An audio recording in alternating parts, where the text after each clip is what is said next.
What do you say, everybody? It's Mick Gillespie. It's time for our Sunday night call-in show. This is Bama Insider on our YouTube channel, and it's great to have all of you that are going to be with us tonight as we talk about Alabama and Florida. Maybe we get into the college football playoff situation. I'm going to be taking your calls, though, at 205-500-0883. So for the next hour and a half, we'll be here talking about what's going on in the world of college football. I guess the big news today is that Alabama will take on Notre Dame in the college football playoff, and that it'll be in the Rose Bowl, but that the Rose Bowl will be played in Dallas only in 2020, right? So that's kind of the situation right here that we're in. Alabama with a shootout win against Florida yesterday, their 28th SEC championship.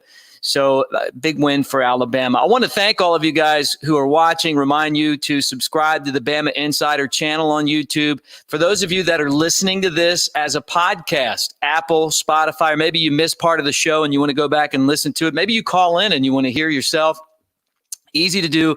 Anywhere you get your podcasts, go to Bama Insider and just follow the links to our show. I'm going to try to get to your comments over here. Great to see all you guys. Jarvis checking in with a Roll Tide.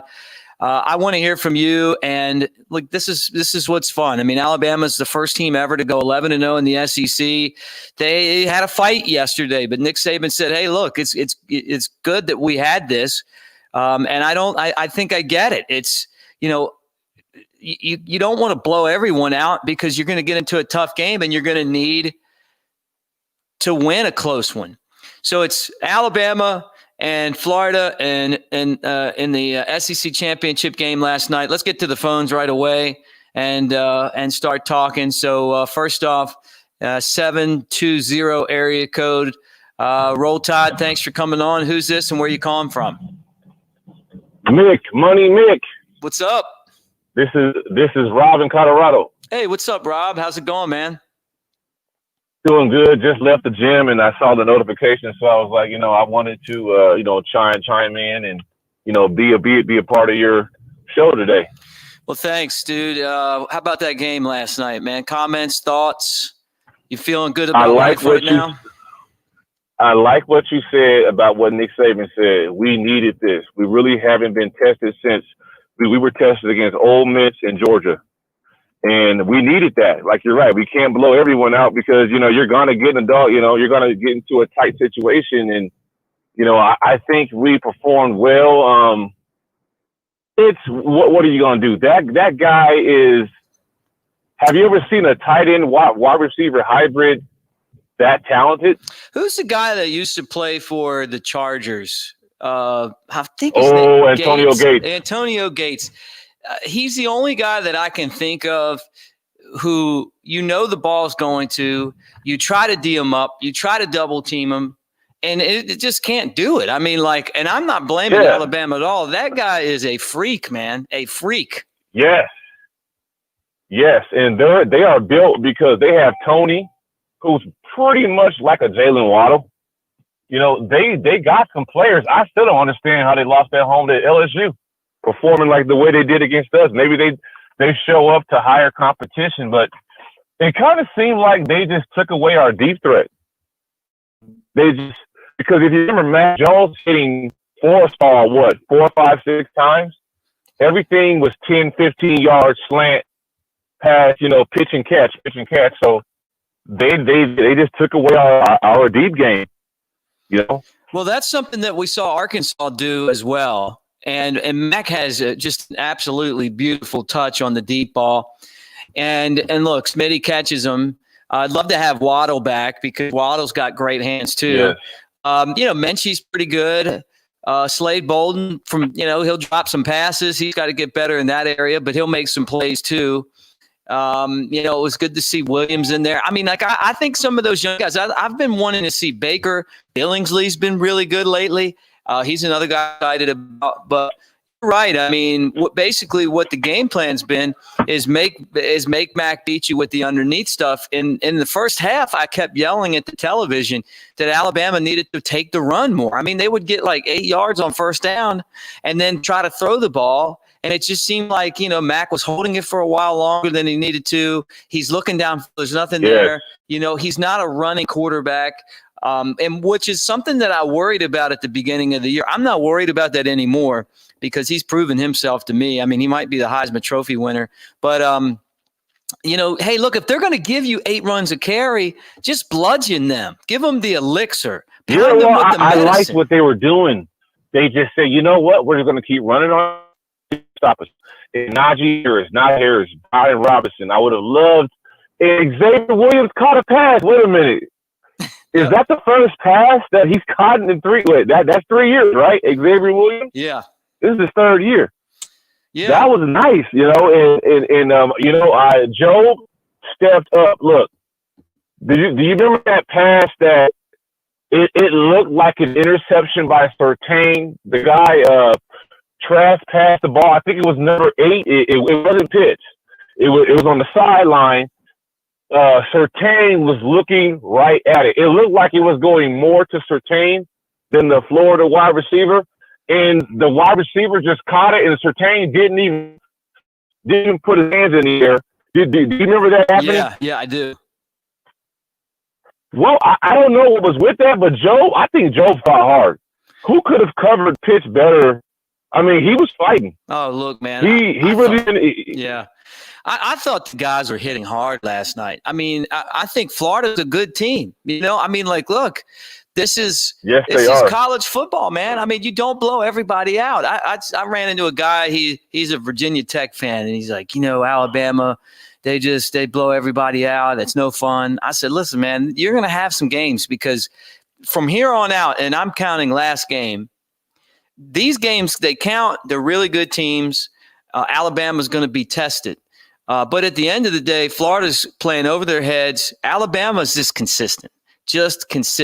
There's been no drop in consistency on this team really since the beginning of the year, second half of the Georgia game where they really started picking up defensively. I didn't think the defense played bad.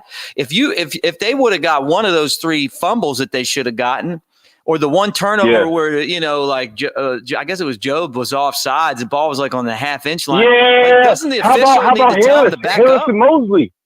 Yeah. On that goal line stand. That was amazing. Yeah. So, I'm going to be honest, Rob. I never thought Florida was going to win. I thought they were hanging in there. I just never thought they were going to win. I didn't think they had enough to do it. I agree with you. Well, Dan Mullen got outcoached. That was apparent. He made bad decisions. He wasted the timeout. He scored too fast. And they pointed it out. He had time. He could have ran the clock down more, but he just scored, and he gave us time. It's chess, not checkers. Yeah. Well, I'll tell you what. Nick Saban's he's had a really good year. He really has. He's had a really good year. Coaching, last year, I'll be honest, man, like when he left Tua in there to get hurt, my aunt was like, you need to take it easy on Coach Saban. Look, I love Coach Saban, but even the greats make mistakes. I haven't noticed any mistakes this year with Saban. I mean, I feel like he's just like having all that time off, like he's locked in the zone right now. And then yesterday, kind of on the contrary to that, I'm watching Dan Mullen in Florida just mess up all the time. They made too many mistakes, whether it be fumbles, whether it be, guys, like you said, you're talking about where guys are running, they could have scored or hold on to the ball and then score. They gave them too much time. That the timeout at the end of the game, the personal foul that they got when Landon got hurt, like all that stuff matters, man. Like it's tough when you're in an emotional battle out there playing so physical. Right.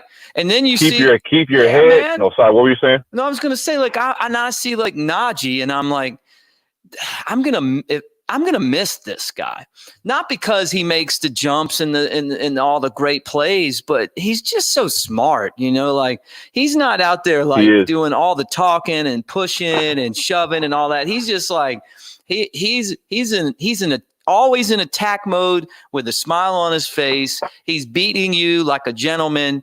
I mean, he's a leader. I don't know, man. Like, I mean, I've kind of fallen in love with the work ethic of this team. And I mean, they just don't beat themselves. And I thought Florida beat themselves yesterday in a lot of areas and still only lost by 8. Is there anyone more undisciplined in Florida? No. I mean, you got the guy taking his helmet off, dude. You got the Wilson, the guy that threw his shoe the other week. These guys, but it's Florida. Look back when what's his name, Aaron Hernandez, when he played for Florida, and I'm pretty sure you heard this. Coaches were afraid to coach him. There was people I think Florida's like Gator U. I'm sorry, gangster U, hood U, ghetto U. I'm serious. They got like real gangsters like on that team who literally were banging the other day. Now they're scoring a touchdown on Saturday. So, I think if they were more disciplined, if they had the discipline of Alabama, with the talent, and they just were a bit more well coached, I think that game may have been different. And keep your head on a swivel, Mechie. That was I loved it. I mean, how'd you go from you go from like feeling like you're on cloud 9? You just picked off the ball, you're running down the field, and then Menchie, and then you got Menchied. He got Menchied. I mean, look, the Grim Reaper was standing right there like, is he good? Yeah. Because I got other places to be. He got Debo took his gold chain.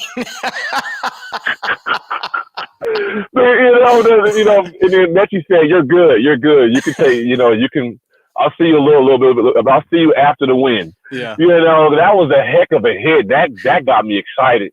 I jumped out of my chair, man. I knew at that moment that Alabama was going to win the game. I mean, like that right there was just kind of like, okay. That energy. Yeah. Like these guys don't give up. They don't quit.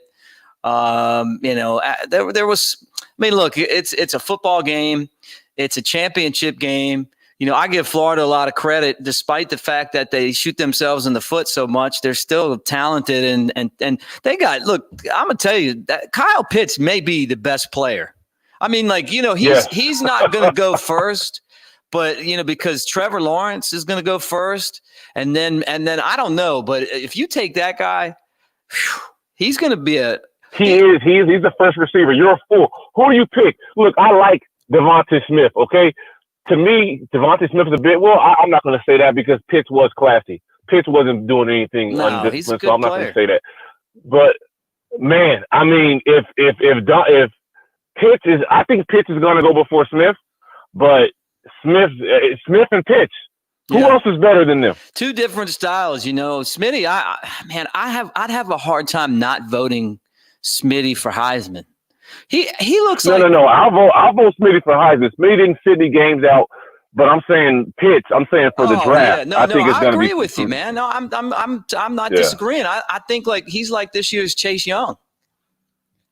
Isn't that Correct. The guy's name? Yeah, Absolutely. the Redskins guy. I mean, like where you just he's missed too many games. I mean, he's not going to win a Heisman. He's not even in the conversation. But man, that guy's so good. And then Alabama. What were you saying? No, go ahead.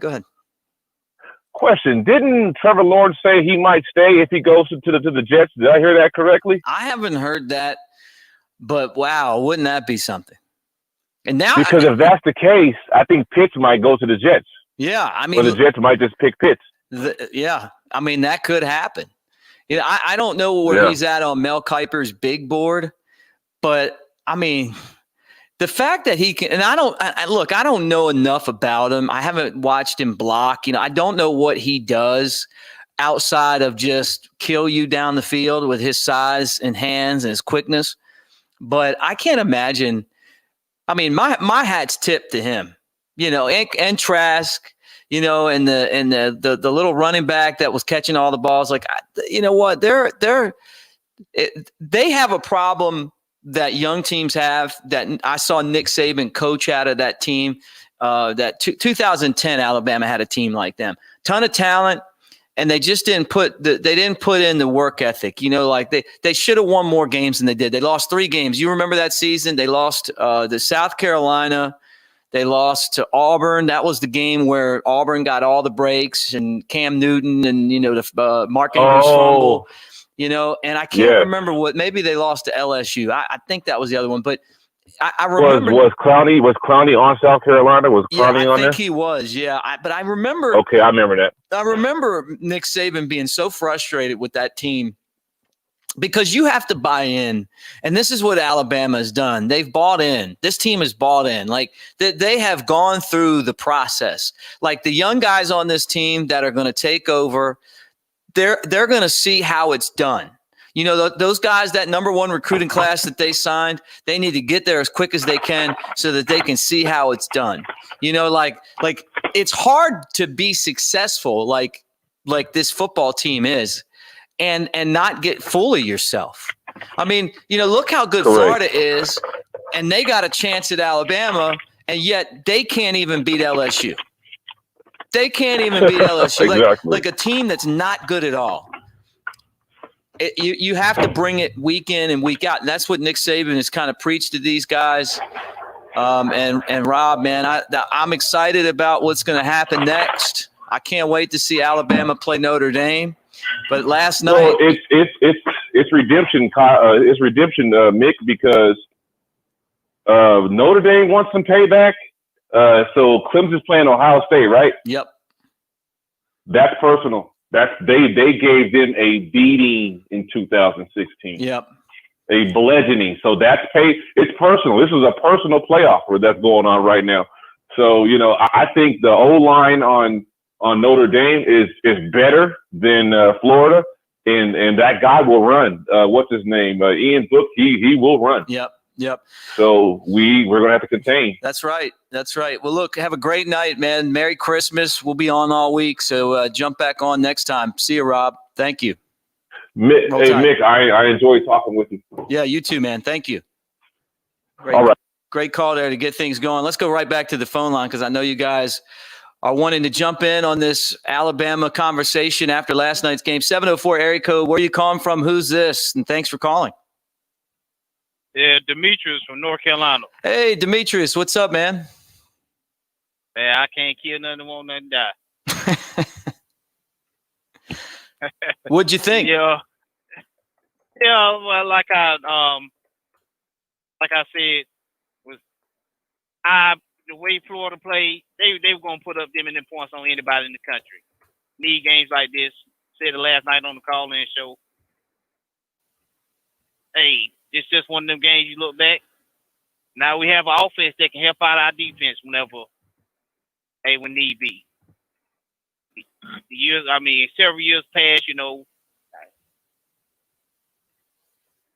could have been times that we didn't have the offense. I remember when Mississippi State beat us that year we won the championship, and Jake Coker was the quarterback, Derrick Henry last year. Mississippi State beat us in the shootout. You need games like this. You need to be able to win. And I don't know, a win is a win. You take it. I don't care if the score was 71-70. It's a win. So, and I'm kind of concerned about Landon Dickerson. But next man up. I reflect back on when Adams Leatherwood stepped in for Jonah Williams in the national championship game in 2017. Came in and he represented, And as far as the game for that Najee Harris, that's a special young man. I mean, he played lights out yesterday. I wish they could have ran the ball more, have more control over the game. But hey, Mac Jones, young man, did an excellent job. Also, he gave what the defense gave him. If that's what they want to give us, that little dink and dunk. Anything, don't not let our receivers beat them deep. Hey, that's what you got to take. Yeah, look, I'm with you on Najee. I mean, he's everything that you want in an Alabama football player. Talented, smart, articulate, leader. He's a leader. He just, every time he's on the field or off the field, he makes the right decisions. I mean, that's just the Alabama grad in me, like when you go out to other areas and you talk about the team and you say, hey, you know what? I love this kid. I mean, like you talk about doing it the right way, and he's going to be a great NFL player on top of it all. He's going to be rich. Yeah, he's gonna be very rich, and you know that's the Najee, Smitty, Mac Jones. I mean, you see what is exemplified. That's the example of the process at Alabama. If you stick around, I mean, I can go down the list of guys that stuck around, and by the time they senior year came around, or might have been the 5th year senior, about like Bradley Bozeman. He was a gray shirt or something. Mm-hmm. He stuck around for the process.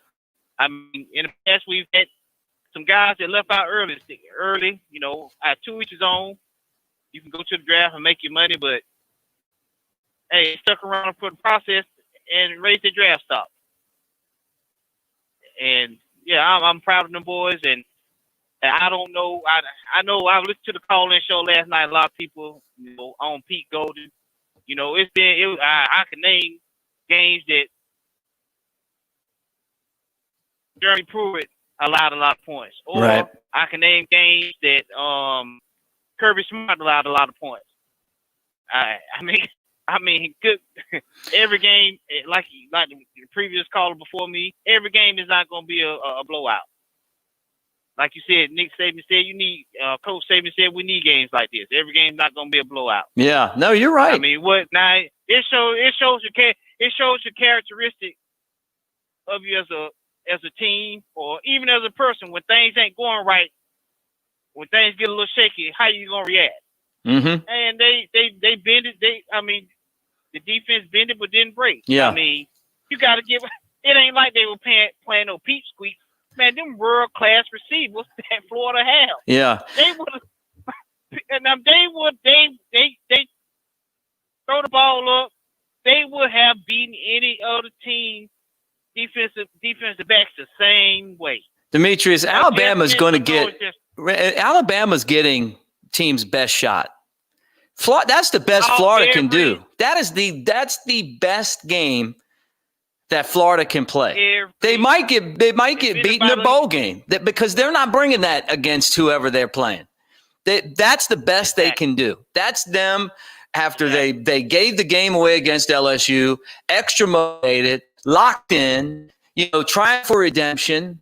And that's what they got. They got 8 points short of winning. And a game that I never thought they were going to win. And I think they could in the future. That reminded me of the 2008 SEC championship game. As a matter of fact, that's the last time that Florida beat Alabama. And it was Alabama that came into the game happy to be there. And it was Florida that just knew how to win. And Florida had won a bunch of championships. They had, Tim Tebow. They were confident. And Alabama was just happy to be there. Alabama didn't beat themselves with stupid penalties, like unsportsmanlike conduct type stuff, but they beat themselves with mistakes. I remember Javi Arenas stepping out of bounds on a punt. There was a face mask on Tebow at one point, and Alabama hung in there like Florida did last night, and made it interesting. So I'm looking at this game kind of in that same ilk, and I'm saying, okay, you know what? These guys, they played their best game, but they weren't in there prepared to win. And obviously that's why they I don't think they had the horses to beat Alabama. But I'll tell you what, they got their 3 good players too.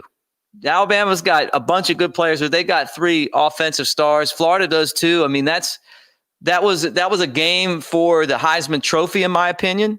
And it just really kind of played out to that. Demetrius, anything else before we get back to the phone lines? And man, thank you for calling. This next game against Notre Dame, I know a lot of folks. It's not going. My humble opinion that once again, like you just said, we take everybody's best shot. And Notre Dame is going to come out and give us our best shot. Considering the last time we met, embarrassment. Tradition of each program, like they said, like Larry Holmes said about Mike Tyson, what's going to happen when he get punched in the mouth? Buster Douglas punched him in the mouth. He couldn't get back up.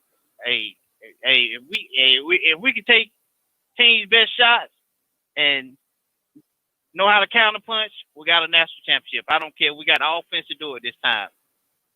So roll tide and enjoy the show, Mick, and y'all be safe and be blessed. Hey, happy Merry Christmas, happy holidays. Thanks for the call, Demetrius. Be safe out there, and we appreciate you calling in. We're talking Alabama football here on a Sunday night. The Crimson Tide are SEC champs yet again, and they did it last night with a thrilling win over the Florida Gators. Let's go back to the phone lines again. Who's this and where are you calling from? Jeff Stapleton, Selma, Alabama. What's up? Oh, nothing, man. I'm enjoying this win. I mean, you know what? The first two callers had a really good point. You know, as sometimes you need a game to see how really good you are, see how good you face adversity, and if you fold or if you face the challenge and keep on going like Alabama did. So that was a good way to do it. And Florida has some horses now. I'm not, you know how I am, but if they have horses, they gave us the game. But in the end, at the end of the fourth quarter, when it struck 0-0, we had more points. So. Look, I don't even care what – I've said this before. I've been to a lot of these SEC championship games and seen Florida and Alabama. And, you know, I've had the Florida fans doing the gator chomp in my face on the way out. And I've been there when we walk by and smile and thank them for coming. You know, like I've been on both sides of it. They got a lot of good players there. They got a tradition. Alabama's got a tradition. These are the two. Since they've done this SEC championship game, these two have won more than any other teams. They've faced each other 10 different times now. Bama 6-4, and a lot of the games have been very thrilling, have been very good games. You know, so I got respect for them. But I've said this since the beginning, guys. As long as Alabama wins by 1, I'm happy. Just 1 point back. Hey, look, this is a championship. You get a ring for this. It don't matter.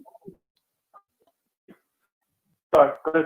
No, I mean, you just get a ring for it. I mean, like, these count. Like, this is, you get a pennant for this one. This one stays. It's, you know, this is one of them things, like, you're walking in front of the stadium, you know, they have a part of the cement dedicated to win these champions. You're going to see it.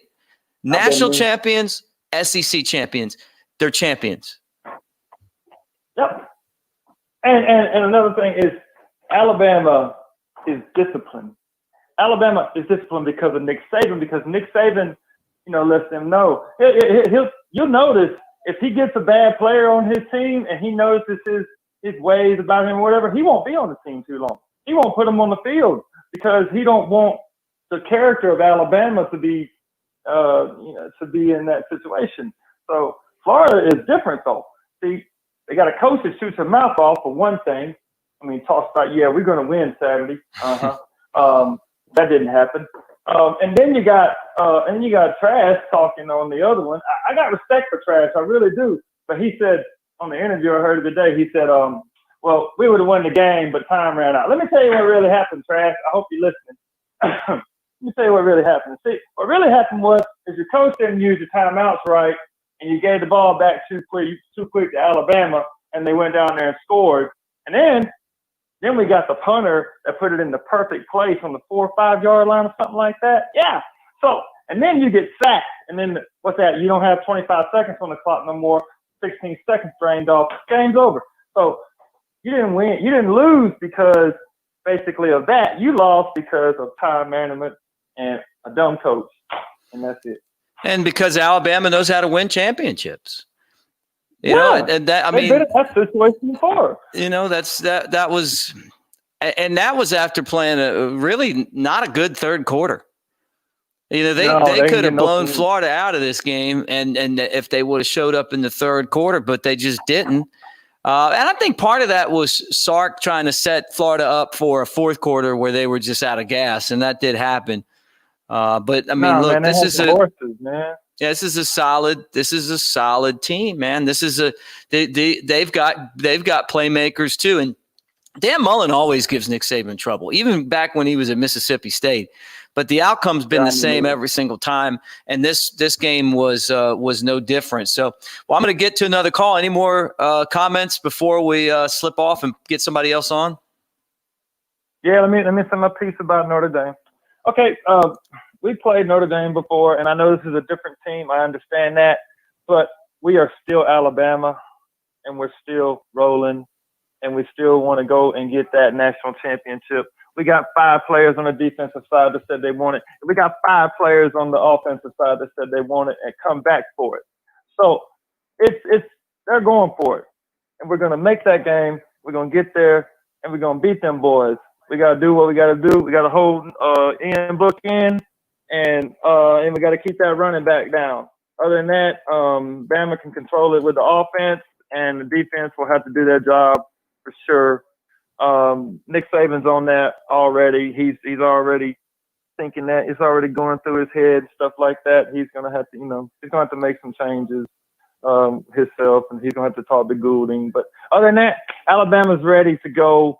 And I'm ready to be back in the playoffs. Like it seems like it's been a while, but we're back, baby. So roll Tide and let's go win this championship. Hey, there you go. Roll Tide. Thanks for calling in. And Alabama's going for it. I'm going right back to the phone lines to get all you guys in as we talk on a Sunday night. Alabama with a thrilling win over Florida. Here's Parker from Florida down there in Gatorville. What's up, man?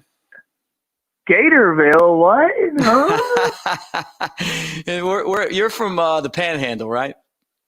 I am right outside of Pensacola. Yeah, but, so that's actually Bama country right there. You're in the Crimson Wave. Yeah, exactly. My very first game at Bryant-Denny was actually an Alabama-Florida game. The year we won 31-3. I think that was like 2005. Oh, I was there. Beautiful. That was a beautiful thing, wasn't it? It was, but I don't know. I can't stand Clemson. Like, but then, like, going back to Kyle Trask and stuff, it's like a love-hate relationship. Like, the guy's good. But then Bama's better. Like, I mean, I don't know. It's just, he's a great quarterback. But do you think we lost the Heisman last night? I think we won. I think, look, Smitty's the favorite to win the Heisman now. And he'd be the first receiver since Desmond Howard. I still think in my heart that Mac Jones wins it. But Kyle Trask isn't winning the Heisman. He fumbled too much. He was good, but they were better. Najee, I mean, how many? That was just like he was absolutely juking dudes out. It was crazy watching the way that he was moving with the football. I think if I had a vote, I would go for. Honestly, it would be tough, but I would probably give it to Smitty because. I just think he's such a difference maker. I mean, like you just can't stop the guy. Like they know he's getting the ball and he still catches it. Like, when he doesn't catch it, you're like, oh my gosh, he didn't catch the ball. And it could, like, there was that play in the end zone. He's double covered and the ball was there, but they're knocking at him and grabbing and clutching and he almost caught it anyway. Right. Any updates on, our player that went down last Landon night? Dickerson. Word on the street is that it was a knee injury and that he's not going to be back this year. So Alabama's going to have to do it with someone else. That's what I was told. I hate it because he's just such a likable fella. That offensive line, they're like a family. They've spent so much time together because of COVID. They're in the bubble. So they see each other all the time. They have great chemistry. They're all going to the NFL one day. Landon's he's a character driving around with that big, railroad tie on the front of his truck. Like he's missed already. And I'm going to tell you something, the way that his teammates came out to just get his back and tell him how much they loved him, that was impressive. Seeing Terrence Leatherwood crying because he was so upset, is tough, But that's what happens when, guys get hurt, like you You're upset about it, and you're going, okay, you hate that they're not going to be there on the field when Bama beats Clemson for the national championship, this game's emotional. I mean, I remember when Tim Tebow got beat by Alabama in 2009. I was at the game, wasn't a big Tim Tebow fan, and he's crying, and he won me over that day. Just talking about the crying, and because I was like, this guy is just too nice. Like, he's crying, and he's saying, hey, I hope Alabama wins the national championship. I almost went there. I really like this program. Yeah, remember that? I've gotten to hear Tim speak at the Passion Conference this past year actually in Mercedes-Benz Stadium, which is still one of the coolest places on the planet. I mean, I've only been there that one time, but I don't know. I so wanted Notre Dame to beat Clemson yesterday, but it wasn't even a game. Mm-hmm. Like, Clemson just came out there, and I can't root for Clemson. I don't know. It's kind of like Auburn. I feel like they're like our rival now, where it's like you can't root for the rival. They're good. I mean, they're good. Of course, Alabama's rival is going to be a Tiger, one way or the other, right? I mean, we finally get rid of LSU, we finally get rid of Auburn, and now like, if the things go the way I think they're going to go, there we are dealing with Clemson again. Another Tiger, slightly different shade of orange, right? But they're out there. They're a good team. Trevor Lawrence he's an excellent player. Yeah, one more thing. I know we're talking about the national championship right now, but I mean, Saban said we got to take it one game at a time. So what are your thoughts on the two semifinals?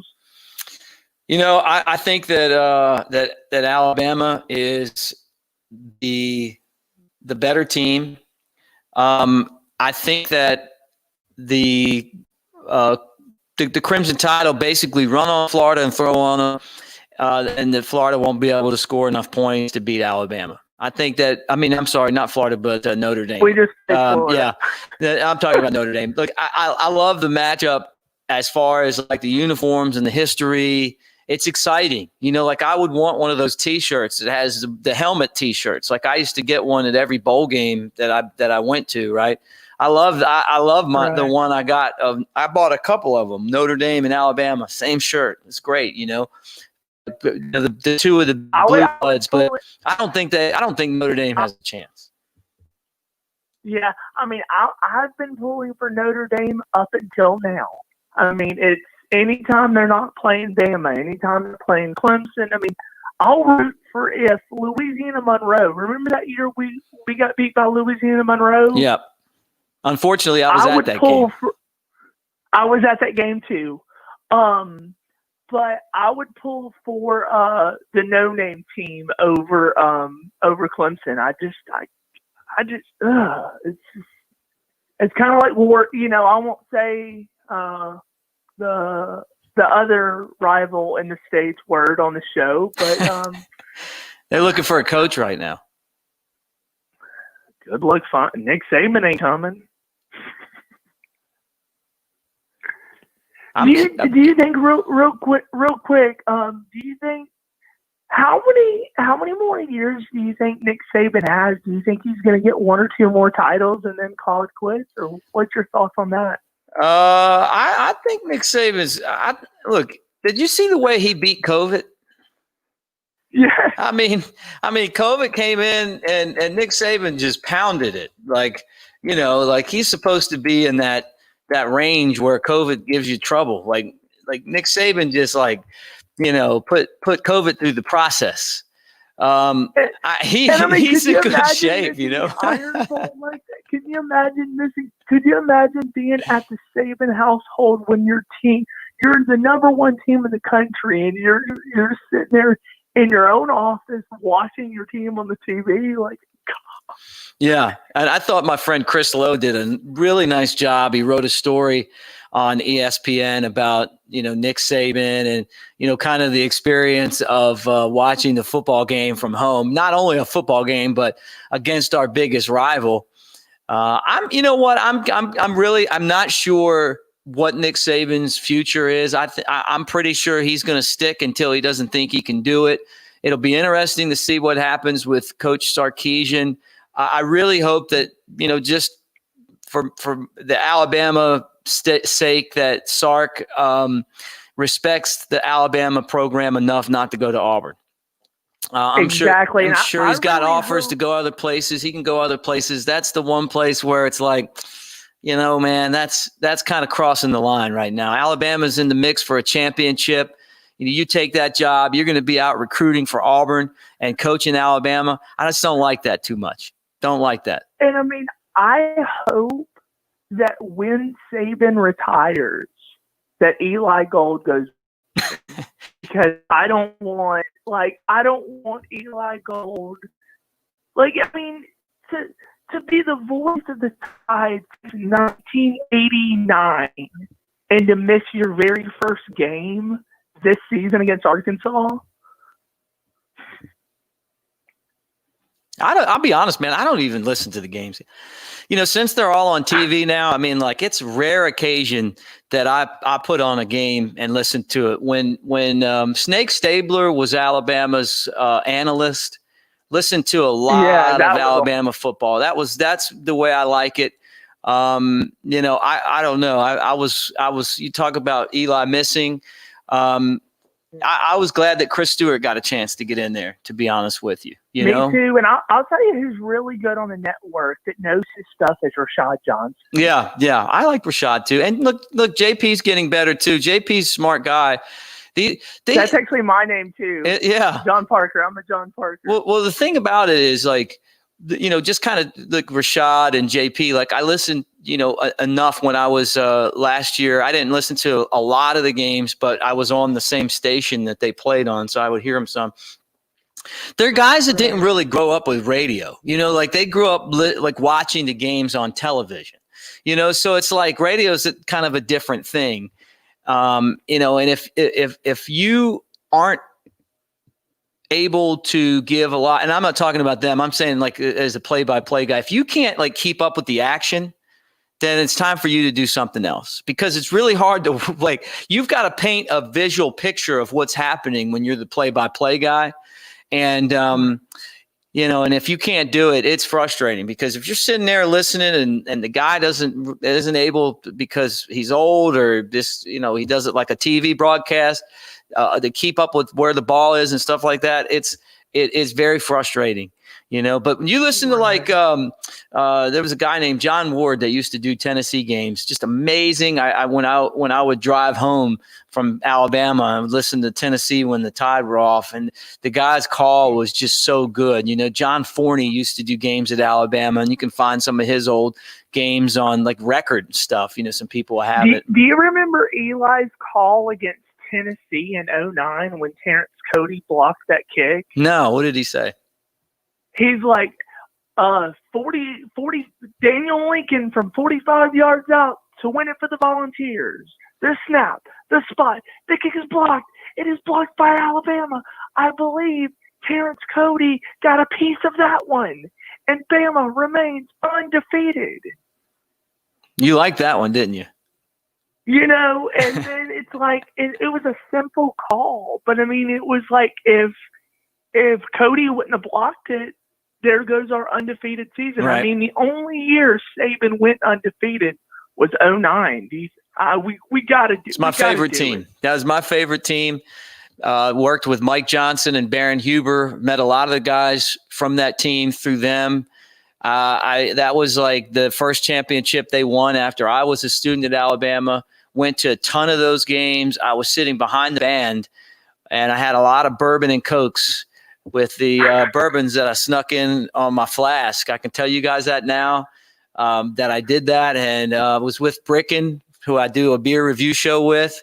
We were both there, and it was one of the best games ever. This is one of the best games ever. So I didn't hear it on the radio. I was watching it live, and I'll never forget it. That was a We great won game. 12-10 that day. Yeah, it was crazy. Like Bama should have won that game by 30, but whatever. I mean, I hope this team, I mean, look, we all hope this team goes undefeated, but that 09 team to me was really special because they bought into the process and they helped get Alabama across that bridge that has been set up now where they're the best program in the country. So, well, Parker, Do you thanks think that 09 team, real quick, Yeah. do you think that 09 team got Nick Saban to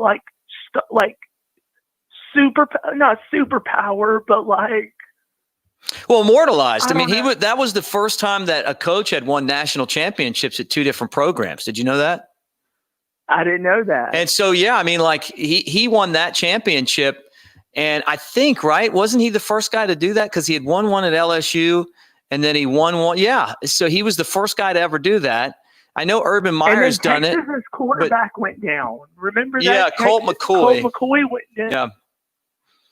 Went down. But thanks for having me on the show, Mick. Yeah, and, call back next this week. We're going to be back on. Kyle's got a show on Wednesday, and I got a call-in show on what day am I doing one? I think I got another one this week. So anyway, look, we're going to have coverage all week, and I mean the best part about this one. And thanks again, Parker, for calling in, and have a great Christmas and a happy holidays, man. Appreciate you so Merry much. Christmas, y'all. Merry Christmas. Roll Tide.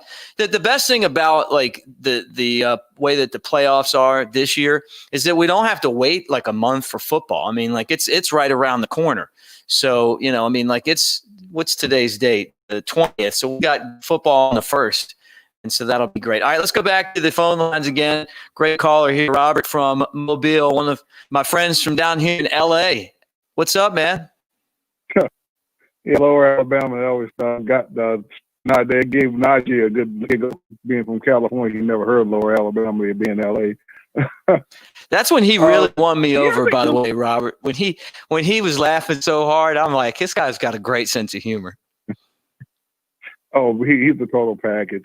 Hey, I mean, Lou Holtz did not do it with the one with two different programs. No, Lou Holtz did it. He lost the championship coaching to Arkansas to Alabama. And then remember, I think it was 1978 or 79, somewhere in there. Bear Bryant beat him for the title. And then he eventually won with Notre Dame, the one championship. So he never won a championship at South Carolina, although he did make them more relevant.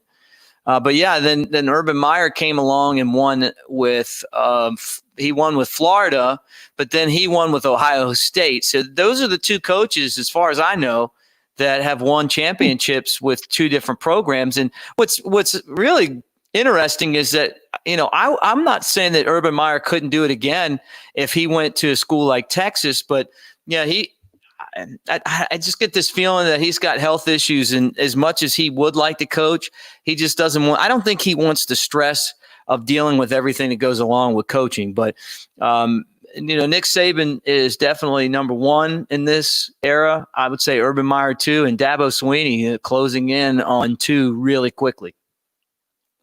Oh, yeah, absolutely. If Urban Meyer didn't take the Texas job, he's not going to coach again. No. I mean, the Texas job is what you take. If you're going to coach, it's right there. You take it. So he's not coming back. Yeah, you got one game. Once you start recruiting, you got one game. No, I mean, you got one game. I mean, like you beat, you take care of business against Oklahoma, and everything else will come together because you'll be able to recruit, and that league's no good. Yeah, he could have done the same thing with Texas that he did with Ohio State. Right. It's the same situation. Exactly the same. So I know he knew that. So if he didn't take and Texas has gobs of money that he could have given him anything he wanted, and he would have ran it unless he didn't believe the Texas alum would let him run it, which I would highly doubt because they're so tired of losing right now. So, but yeah, if he didn't take that job, he's not coming back. Mm-mm. I kind of disagree a bit with you guys on the defense. Yeah, I mean, it was not good enough yesterday. It was, and Nick Saban, at several occasions, I've seen several reviews this week, to today that he's been on, he's got his digs on the defense of, okay, yeah, you guys didn't play very well. And so it was a bad performance by the defense yesterday. And they're going to have to definitely, against Notre Dame, they don't have to do it again better. They can beat Notre Dame we could beat Notre Dame without great defensive performance. However, if this defense gives up 30 points to Notre Dame, I will be highly worried about Clemson. I fully expect Notre Dame to not cross that 30-point threshold, especially after the performance they had against Clemson. I look for our defense to do similar things against Notre Dame because I think they're being exposed for not being a very good team. They should not be in the playoffs. They're not one of the 4 best teams, in my opinion. I would bet $1,000 on Texas A&M over Notre Dame in the head-to-head matchup. Oh, but yeah, me pick too. one, I would pick Texas A&M. Look, we're going to find out again that this Notre Dame team is over their skis. And look, they beat Clemson. They beat Clemson with like 4 of their best players out, including Trevor Lawrence. Right. When they had those guys back, they couldn't move the football. Trevor Lawrence ripped them up. And they look like a typical Notre Dame team. Now, I know that, like I say that, Alabama's still got to be ready. I'm so happy too, man, that they're not playing in New Orleans. There's too many distractions down there. Every time Alabama, oh, trust me, I've been to all these bowl games, and I mean, I told Kyle I love to do my Friday night show from different establishments like Old Forge Moonshine last week. I don't think I could do it from Pat O'Brien's, like down there on Bourbon Street. It's just too much going on. Every man's got to know his limitations. I can remember going, walking through the casino down there the night, I think it was the night before the game, maybe. And I see a bunch of guys walking around in the casino that are Alabama players, and they got whooped by Utah, and it's hard to control players. I mean, they need to have the freedom. And I know with COVID, you're dealing with that as well. So maybe they wouldn't really even get a chance to do some of that stuff. But there's just a lot less temptation in Dallas as far as stuff to do. New Orleans is fun. They got great food. They drink a lot. And we probably just let Clemson go out there and do that and let them deal with that. Go to Dallas, play in the Rose Bowl. That's in Dallas, and just take care of business. I'll tell you this: Clemson has had the opportunity to play Notre Dame in the college football playoff before. Alabama, the last time, had to play Oklahoma. You get beat up by those real physical teams like Oklahoma. You win the football game, but if you remember, Baker Mayfield and those guys were hard to beat. And Clemson's resting guys because Notre Dame's just not as physical. It's going to be kind of the same scenario this year because Ohio State's going to be physical. They got athletes. They got guys that are going to hit. Yeah. And we saw that last year with Clemson, and they got rolled by LSU. So I think that being the number 1 seed in these games where I think there's a big drop-off in talent between 1 and 2 and 3 and 4 in the rest of college football. But you're right about one thing, too, is that Notre Dame probably shouldn't be in here. It should be Texas A&M. But I think it hurt Texas A&M that they played Alabama because I don't think people want to see that rematch. At least the people voting. I mean, really, even the nation. I think people were happier with Notre Dame. I think part of the reason why they moved the committee put Clemson, Alabama, Notre Dame, and Clemson, Ohio State. Because by all rights, Ohio State should be at least the number 14. They shouldn't be in either, but they should be at least punished to be the number 14. But nobody wanted. But they didn't, want Notre Dame 3 again. So that's why they didn't do that. That's why they didn't do that. It's like I think you guys pointed out yesterday that Alabama does a lot better in Jerry's world than they do in New Orleans. So we've had some bad games in New Orleans, but in Jerry's world, they play lights out. And against Notre Dame, this should be an easy lights out match. Clemson, who is not a spectacular running team, got over 200 yards on Notre Dame. Alabama is a spectacular running team. We're going to get over 200 yards rushing on Notre Dame. And Mac Jones said yesterday, he took a lot of underneath stuff, but that's what everybody wants to keep Devontae Smith from making them look like fools. So that seems to be the game plan for teams going out. And that's Alabama saying, okay, great. So you picked the poison today of Najee Harris. Right. Your poison today is the name Najee Harris. Mm-hmm. And Najee showed, okay, you pick this poison. This poison can kill you just slowly, but he'll kill you. Right. You're exactly. You get killed quick by Devontae or slowly by Najee. You're so right. You're so right. I thought Alabama should have given him more Najee yesterday. I mean, and he still touched the ball a lot, but they were asking for it. They were asking for Najee. They didn't want to get beat on the deep pass. They took that away for the most part. There were some times where Mac was holding on to the football too long. I felt like, look, Alabama's you got 8 yards on first down. Why not run the ball again? Okay, well then, you're going to put yourself in, if he doesn't get 2 yards, third and short. I mean, and maybe you're a little bit more predictable, but it would be big run on first down, pass on second down. And I felt like, you're just looking at those defenses and you're going, man, that they can't stop Alabama's run. Now, without Landon Dickerson at center, I just wonder how that's going to affect everything moving forward. Yeah, is Chris Owens ready to be the guy? The next team up. Yeah. With Notre Dame, I'm not worried about without him because this is a really good team to get our new center his reps under. Right. Because if it was Clemson, I'd be deathly worried with a new center, who hadn't had his reps yet. Notre Dame, okay, this is the perfect team. They're not going to score. If our defense plays like it should, they're not going to get that big lead. They're not going to knock off 30+ points on us. So that's a great opportunity to get the reps with this new center. Clemson could have probably knocked off 40 points on us if we, and got us in real trouble with us trying to break in a new center. But Notre Dame, they're not going to do that. So it's a great game to break in a new center. Hopefully, by the time Clemson comes along, then he and Mac are in sync with how this thing goes, and he's understanding the offense and like how this thing goes. But one play in particular that we didn't run Najee enough, although they did lean heavily on Najee. He was the MVP, so they did lean on him a lot.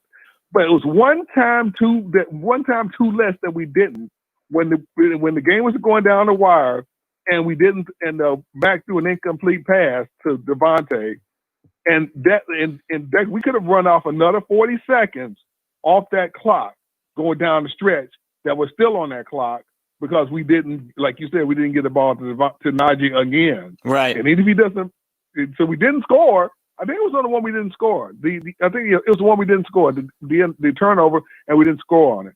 And we should have given it to Najee all 3 times. Had we done that game would have been, Florida wouldn't have had a chance. They didn't have much of a chance with the 26 seconds left, but it wouldn't have been 26 seconds left. I don't want them to have 26 seconds. Yeah. Yeah, Right. Florida killed themselves by taking that timeout on the 2-point conversion. I mean, you're down 16. What are you going to do? There's no question that you have to go for 2. That's why they put the 2-point conversion in there. I mean, there was a time, you look at the NFL, they didn't used to have a 2-point conversion. In college, you got that 2-point conversion, and when you're down 16 in the fourth quarter, you go for 2. What? I don't know. That's the kind of stuff that gets you beat. That's where Nick Saban's normally really, really good, is that you'll look, and at the end of the game, there are those timeouts. He's always got his timeouts. He's not wasting timeouts. And this team, give them a lot of credit too. They're really mature. They don't make a lot of mistakes. And it's not like they're sitting there, backpedaling because of penalties or, giving the ball away or dropping passes, and missed assignments. They just don't do a lot of that stuff. But you're right. I mean, I just felt like in the third quarter, at the end of the second quarter and the third quarter, that I would have liked to have seen a little bit more Najee, but he was ready in the fourth quarter, and maybe that was part of the game plan. I don't know. Look, I'm not an offensive coordinator, but I'm looking at the guy gashing Florida about every time he got it. I'll tell you one thing that was a little undisciplined with which we had a couple on defense again, and that's, guys, we got to fix that. We got to figure. However, Florida's the best offense. It's the second best offense in college football. They are. So, okay, Alabama's the first, Florida's the second. So we're not going to be an offense that good. But when we got the turnover that would have sealed the deal for us, and the guy is offside, no. Dude, you are literally touching the receiver. Yeah. How can you possibly think you can be touching the receiver and not be offside? Yeah. That brain fart he had was just unbelievable. Yeah. Yeah, that was a and bad it caused play. us a turnover. Yep. That was and sometimes it's up to the official to tell you that, like, hey, you need to back up, because you can't tell where you're at. When the football's that close.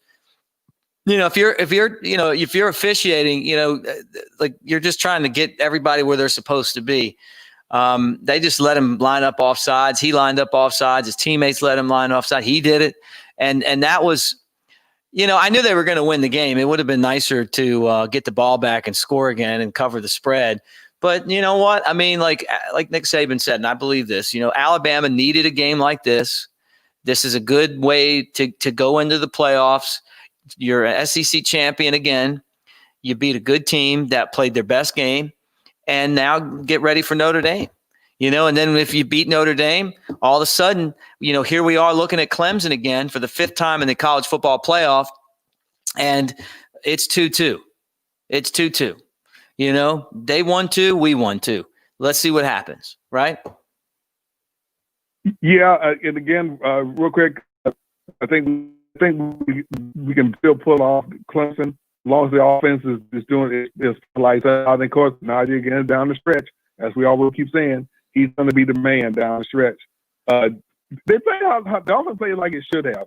They control the time of possession just outstanding. That's another disappointment for the defense. Okay, the offense, it was not scoring too quickly, although I always find that to be a farce.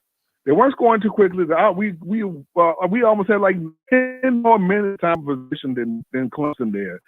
So but with that little time, you all still at the defense let Clemson Florida let Florida just go down the field.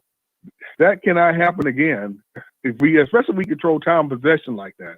So some stuff to clean up on defense, and even Nick Saban has pointed this out too. So if he says it wasn't good enough, it wasn't good enough. That's right.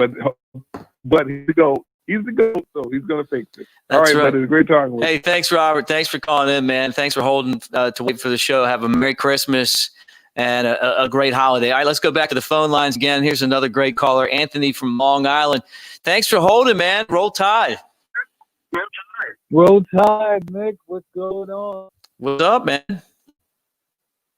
Man, great game last night, man. I agree with some of the callers that call in about the defense and everything, but one thing I do want to stress is Florida got some dudes, man. They got some dudes, man. That offense is legit. Like you were saying before, we needed that game. I'm glad we got pushed to the limit. We had too many blowouts. It was like a few years ago. I think it was the year with Tua when we actually got blown out by Clemson in the national championship game. We skated through that whole season. I think that as good as those players was and committed as they was, I think they kind of got to their head. But I wanted to just talk to you about a couple of things. The first thing I want to talk to you and get your opinion on is how big of a deal you think Landon Dickerson injury is going to be. Yeah, I think that's a big deal. I mean, he's the heart and soul of the offensive line. Kyle and I were talking today, and he was like, it's like losing Mac Jones. And I was like, in a way it is. I mean, these guys, they call out the defense. He's strong. I mean, he's a country strong guy. I mean, he's a beast out there.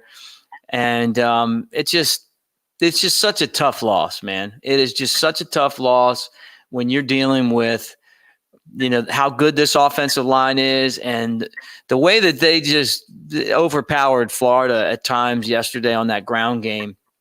I mean, Florida has good players on defense. They couldn't even at times, like they didn't even, it was like they weren't even on the field. It was like a, backyard football when you had like an 8 Mississippi rush and they were throwing the ball on 6 and you're not allowed to rush. I mean, it was like nobody was getting back there. Chris Owens is going to be the guy now. And he's been around a little bit. I'm curious to see what he can do, and then how Notre Dame's going to counter the fact that that's a spot where it's going to be somebody that hasn't played a lot this year. So, I'm not, is he going to be better than Dickerson? No, but it's one of those team units. And I hate it for Landon Dickerson. Alabama hasn't had many injuries this year. That one hurts. But you know what? Like when you play football every week, unlike Ohio State, you get guys hurt. That's just the way it is. Yeah, it's so funny. You took the words right out of my mouth. I was literally about to come back with that.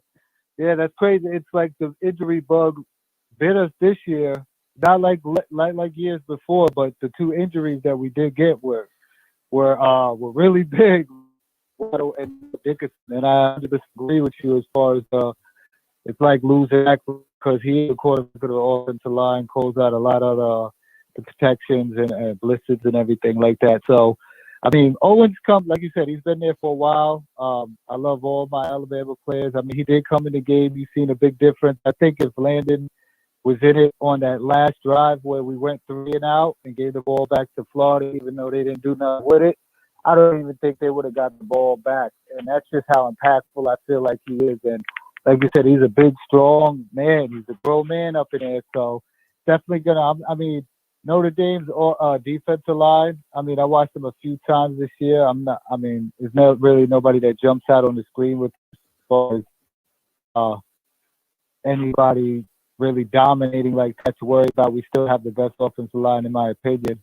But if the Clemson game matches up with Brett Venables, brings a lot of pressure, and they got some dudes over there like they always do. So that's why I think it could become an issue. But yeah, like I said, Owens has been there for a while, so he knows the system and next man up. So we could do it with as far as the defense.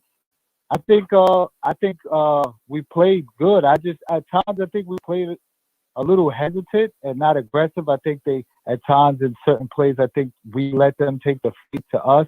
A few disappointing times it was when we let them go right down the field, 3 plays, all of the plays to Tony and stuff like that. That was disappointing because if you watch football, and I know Alabama does their job and Nick's on top of everything with film and everything like that, but if you watch Florida this year, and especially in the LSU game, every time they got behind, their next possession, they came out and in almost like, I don't know if it's a panic mode or just a super duper aggressive mode, but they just launched the ball down the field every time. So I was a little surprised that they weren't ready for that. I don't know if that's Pete Golding and the play calling and everything like that, which I think he did a good job in the first half, but the second half, I didn't really get a lot of like the blitzes, and I know you can't let them stand back there or and give them all the time in the world, but mix it up, play some zones, bring a zone blitz, something like that. I think Florida doesn't run the ball. You know what I'm saying? It's like obsolete. I mean, they bring Tony in the backfield, they run a sweep. Every once in a blue, they'll run it. They love that wheel play too, man. Like every time you turn around, here's another wheel play, you know? Yeah, I mean, we covered that. So, I mean, and I'm pretty sure Alabama was ready for that, considering early in the year with Ole Miss and then the teams that just tried to copycat that for the remainder of the season. So we stayed on top of that. I expect teams to do that, Clemson or Ohio State or whatever, or Notre Dame, whichever it is. But at times I just felt like we let them take the fight to us. Instead of taking the fight to them. And again, people say the defense played bad, but people got to remember that they're out there and they have to play the defensive call that's called. It's not like they're responsible and they could take, we're going to play cover 3, and he just takes, I'm going to play man on this play. Like, so that's got to be taken into consideration that they got to play the call that's called. So it's not so much on the players, but more on the coaching staff and the plays that are being called. Yeah. So, but well, I mean, look, but you know, this is the other thing, Anthony, is like the way that football is now. I mean, it's not like the days where you can really shut teams down that play like this. Yeah. They spread you out. Really, it comes down to, you know, your guys up front beating their guys up front and pressuring the quarterback. And I thought Alabama did that. I thought Alabama was in the backfield a lot. I thought that they shut down the run quite a bit. And then Trask, I mean, this guy, it was a Heisman contender. And for a couple weeks, he was the leading contender for the Heisman. And he played that way. You know, they throw the ball a lot. He had guys that were catching the ball. You're trying to double Pitts. I don't know enough to know. Just me personally, like if you get rid of Golding, if Charlie Strong would have made a difference, how he would do it. I don't know. I mean, when I watch college football these days, these are the games that you get now. You get against these offenses, and it's like a track meet. It's different style of football than we had 10 years ago. It's just different. Yeah, I totally agree. I mean, and that's the way it's been transformed. The defense is almost out there handicapped. You can't touch nobody.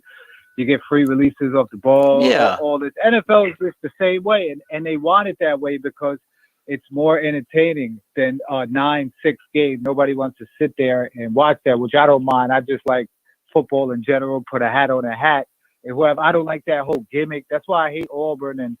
For numerous reasons, obviously, but right. They just run a lot of gimmicks. Like they just try to trick you instead of lining up and playing ball. Now, I understand if you're at a disadvantage against a superior team like Alabama or whatever you're playing in any league or any little league or whatever the case may be. But line up, play football, man. That's what football's all about. I totally 100% agree with you. And like I said from the jump in the beginning of the call, Florida got dudes, man. I honestly think still that they're one of the 4 best teams.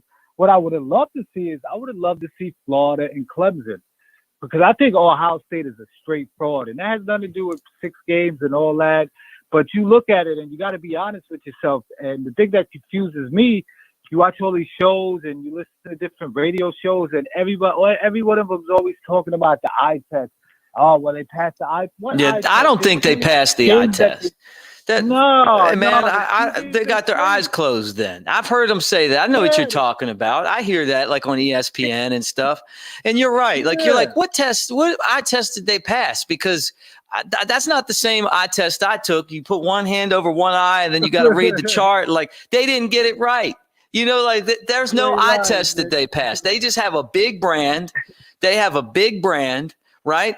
And everybody wants to see Justin Fields. They want to see this guy. He's a top, he's going to be one of the top quarterbacks.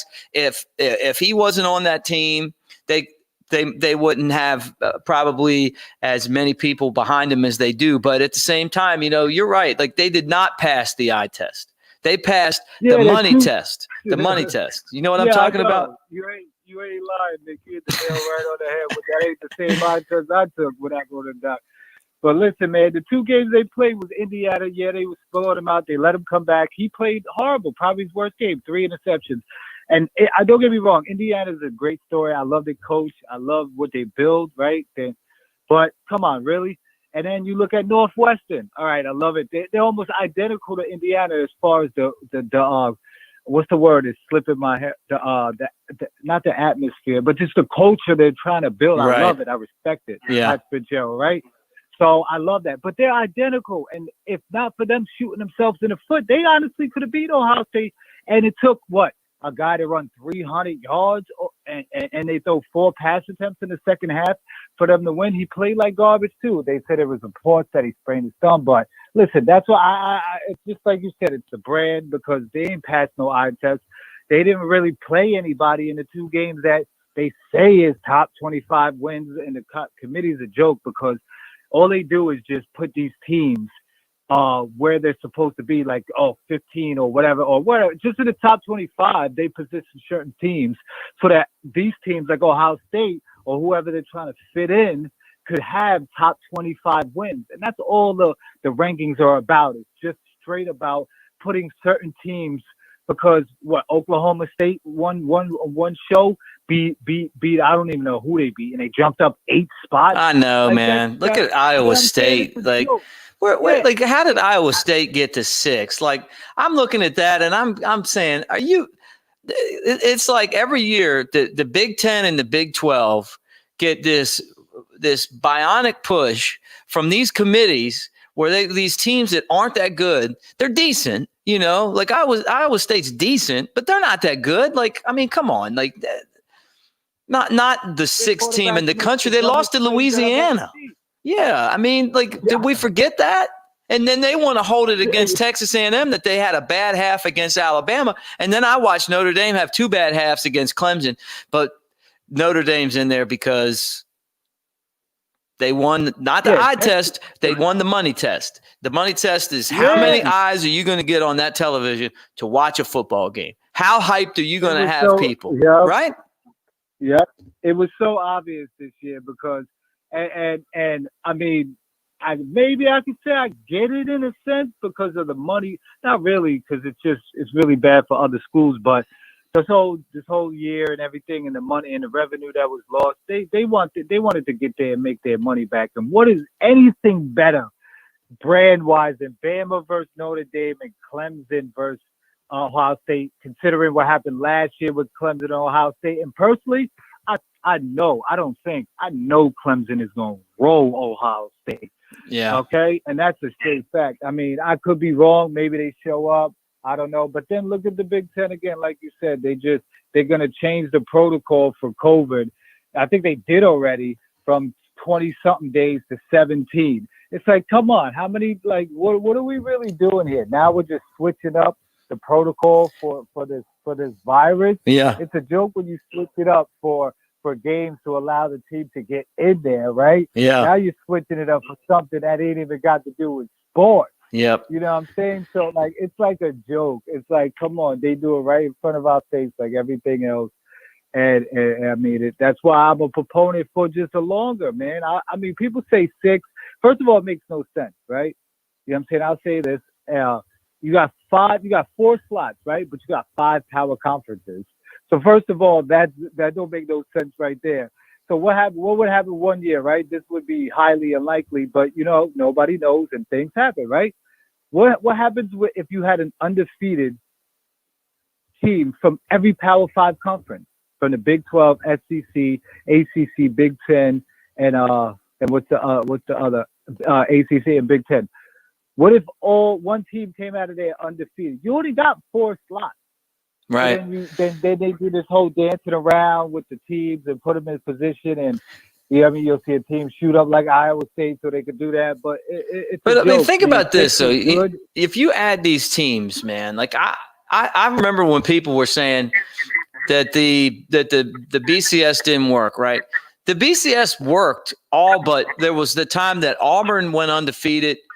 Texas and USC went undefeated, and Auburn got left out, and I thought Auburn belonged have a chance. I mean, look, they earned it, right? They didn't get it. There's that one year, and then most years are like this, where you got Ohio State and you got Notre Dame getting in, and honestly, like, they should just play each other in some bowl that doesn't matter, and Alabama and Clemson should play, because the drop-off between Alabama and Clemson, you want to talk about the eye test. The eye test is Alabama and Clemson here and everybody else down here. Right here, down here. Those are the 2 best teams. You ain't lying. And look, I'm glad because I'm going to make more money by playing football. And I like watching football. And it's a good career to be around it. I'm really glad that we're playing more football. But if you want to really get down to the nuts and bolts of it, we're just basically just playing 2 games just to play 2 games. Yeah, pretty much. And people just to go back and iterate, not to beat a dead horse, but I mean, a lot of teams played a lot of games. I don't care about, I don't think Ohio State should have got it, to be honest with you, but I mean, it is what it is. It's not my call. I'm not going to lose sleep over it. But it definitely, it's the integrity of the game, and it's political with the playoffs, and it's sad that it got to that point. I honestly believe, you know what I'm saying, you should take it to 16. And I say 16 now because it'll probably be the same teams in the end, but at least it gives other college football fans a chance to be a little bit rejuvenated. Because I feel like if this keeps going in the direction that it's going to go in, it's going to be a drop-off. I mean, college football is always going to be hot. I think it's the hottest thing around. But you know why? Well, hold on, right there. I'm going to tell you why it's the hottest thing around. Because the regular season matters. Because the regular season is the playoff. Look, I love baseball, but it doesn't matter. Really, like, when you lose a game, you lose a game. You win a game, you win a game. the teams that would lose 10 in a row. Yeah, right. You could lose 10 in a row and win the World Series. Like, NFL.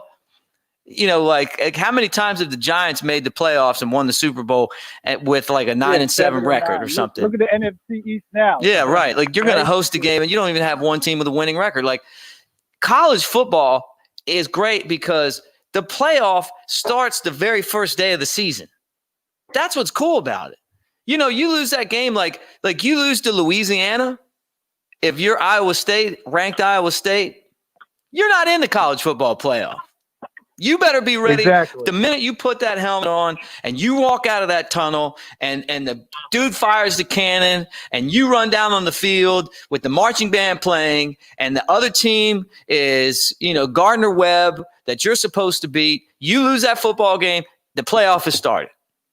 That's it. That's why college football is great, man. Like, that's what's great. Like Vanderbilt, you better be ready for Vanderbilt. It makes every single game significant. Now, I'm saying, like, look, if the 4-team playoff format, I'm cool with it, I guess. I mean, I like the BCS better, but, it's benefited because, they've gotten in before and won, and they wouldn't have got in the old way. Yeah.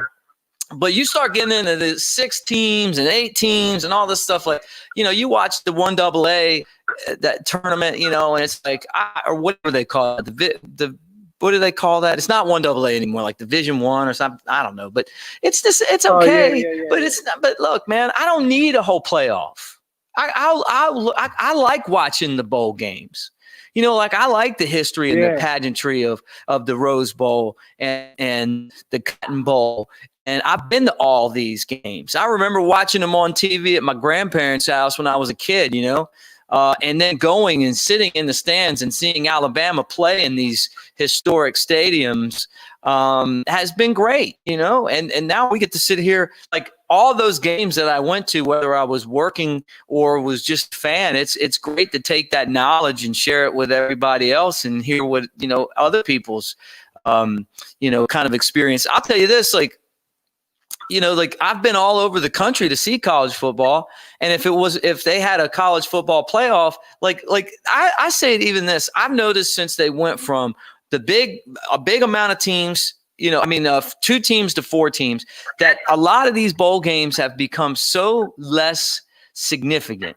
And then I'm saying this is that's what I was just about. Yeah, man, like you put 8 in there, and it's probably going to happen. Because I guess I'm in the minority when it comes to feeling like this. But then all of a sudden the regular season is not going to matter anymore. You can lose that game where your player throws a shoe when he thinks you got the game won, and he's going to show somebody up and he's going to throw the shoe to the 50-yard line. You're not that mad anymore because you're going, you know what, man, we can get in with 2 losses. We can get in, like that guy threw the shoe and the season was over when they lost that game. Yeah.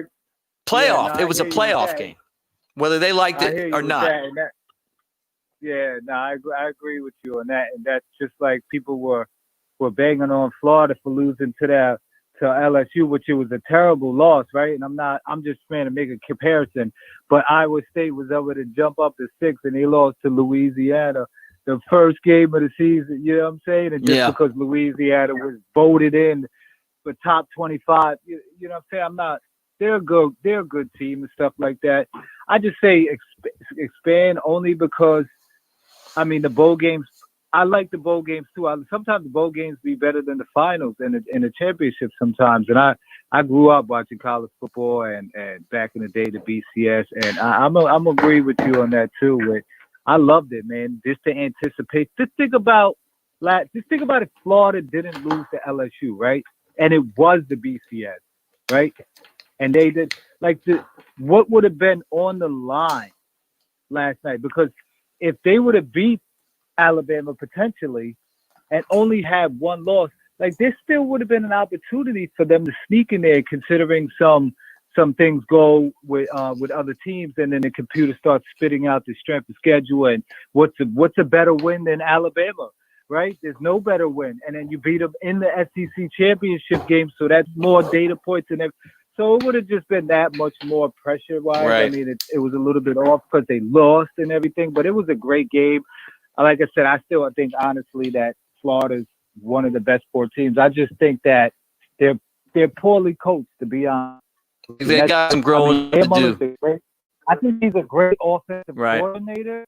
I don't want to take nothing away from him because head coach, yeah, no doubt. I don't know, you know what I'm saying?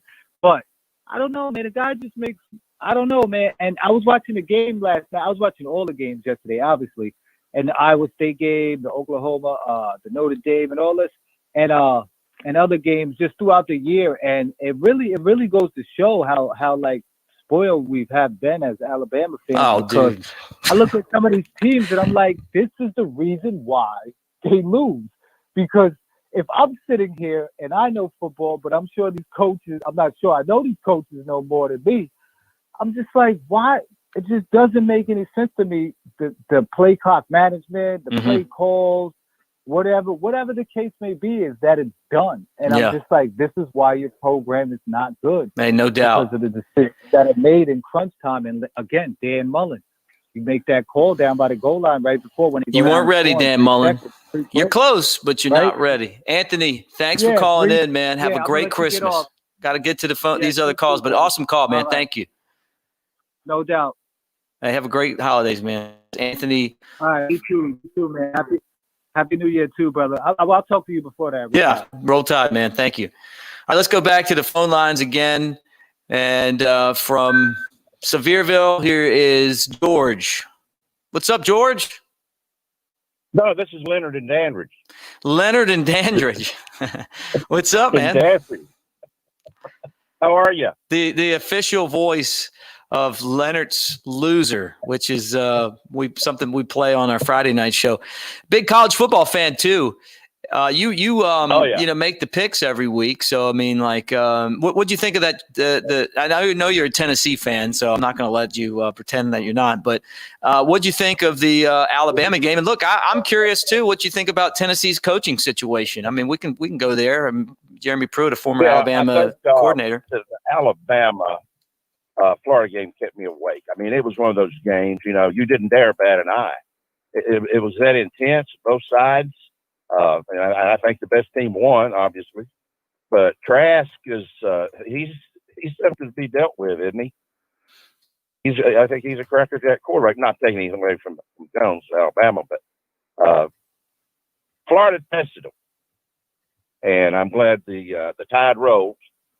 So let's talk about Tennessee football a little bit. I had a dream a while ago, and I had to call you and tell you about it.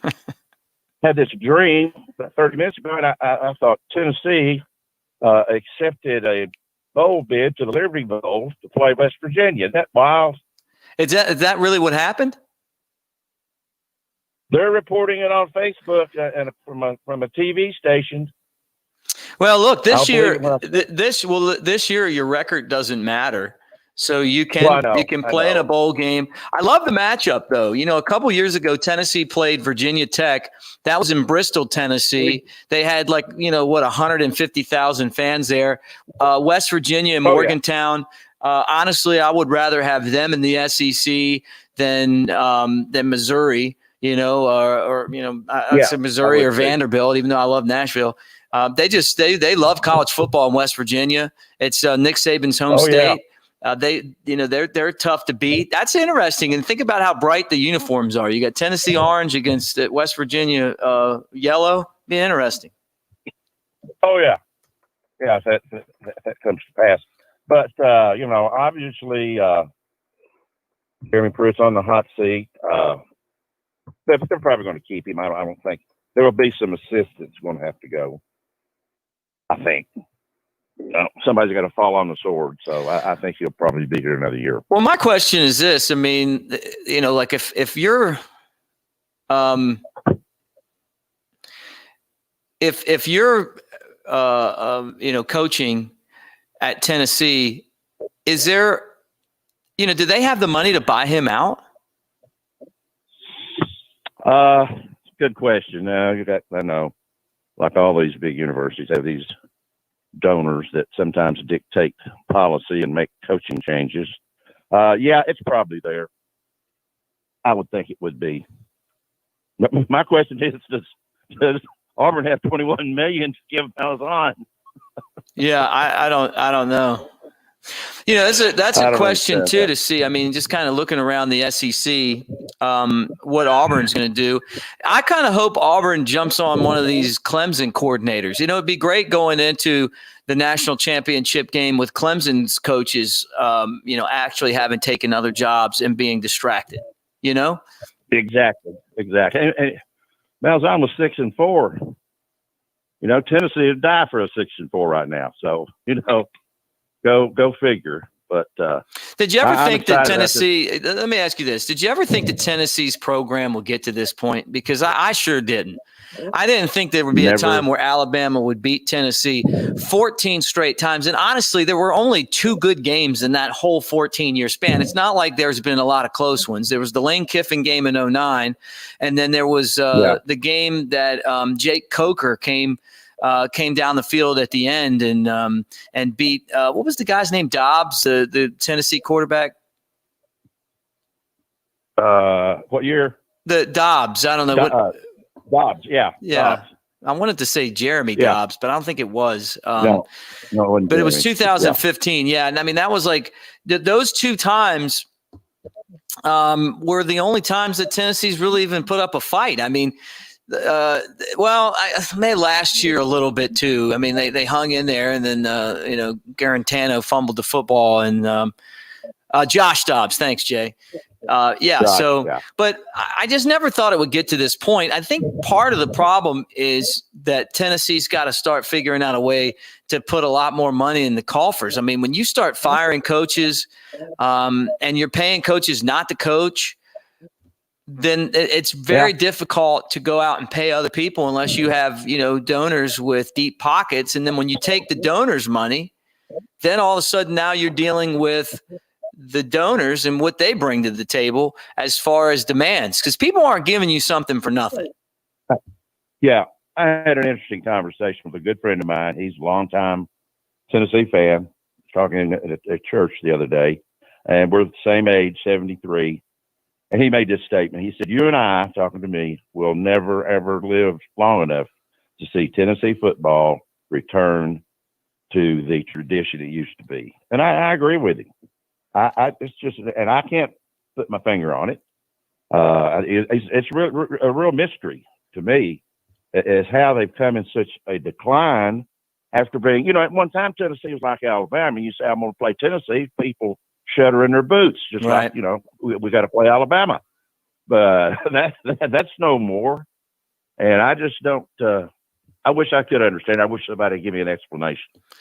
Well, but, and you look around, Mick, and I made this observation this season. Tennessee's fallen on hard times.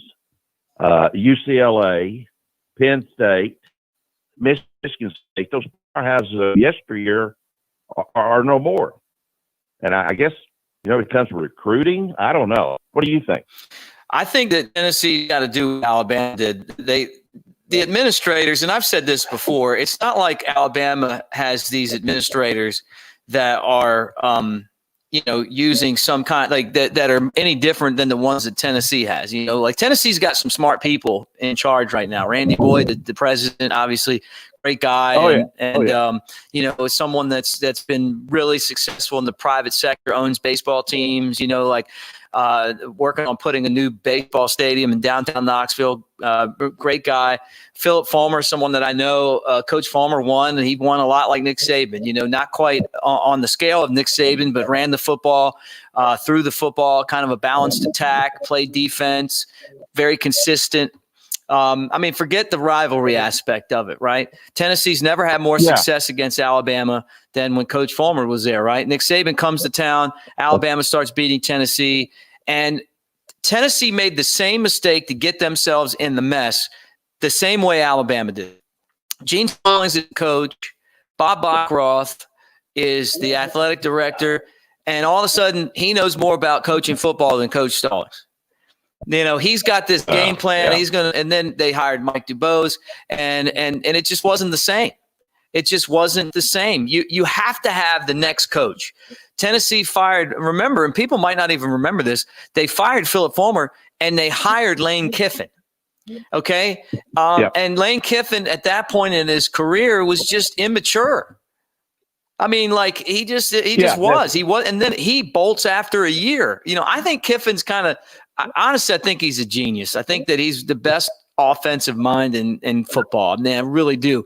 But then he gets himself in trouble with all the off the field stuff. But you hired that guy who didn't bring the honestly, the Tennessee values, the Alabama values to the job. Yeah. And then he leaves, and then all of a sudden you're in the same mess Alabama was in. Went from DuBose to Mike Price. There was Franchione was before that. He left for Texas A&M, and his career died. Right. You had Mike Shula, guys accepting the job and pulling out. No one wanted the Alabama job. That's kind of the spot that you guys are in right now, and you're hoping that maybe Pruitt can be like a Mike Shula, where at least Mike Shula left the program in a place where Nick Saban would take it. But the answer to the question is this, guys, is that if you want to succeed when you've buried your program like that, you got to have the right guy. And the easiest way to get the right guy is to go pay an established head coach that still has some juice left in the tank, like a Hugh Freeze. Exactly. The other guy, I would say, I don't think Jeremy Pruitt's the guy. I think he's a defensive coordinator. He's not good with the media. He can recruit, but he's not good in the community. He's kind of a gym teacher type of guy. He doesn't come off as really intelligent to people. I don't think that this guy's going to get it done. But what I think maybe he can do is he can bridge the gap to the next guy, and maybe Tennessee comes up with the money to get Hugh Freeze, or maybe they get the guy from Coastal Carolina who grew up 30 minutes from Knoxville, going to games. He's a huge Tennessee fan. Maybe he takes a discount. But the bottom line is this, is that until Tennessee gets the right guy as head coach, then, it's going to be up and down like this.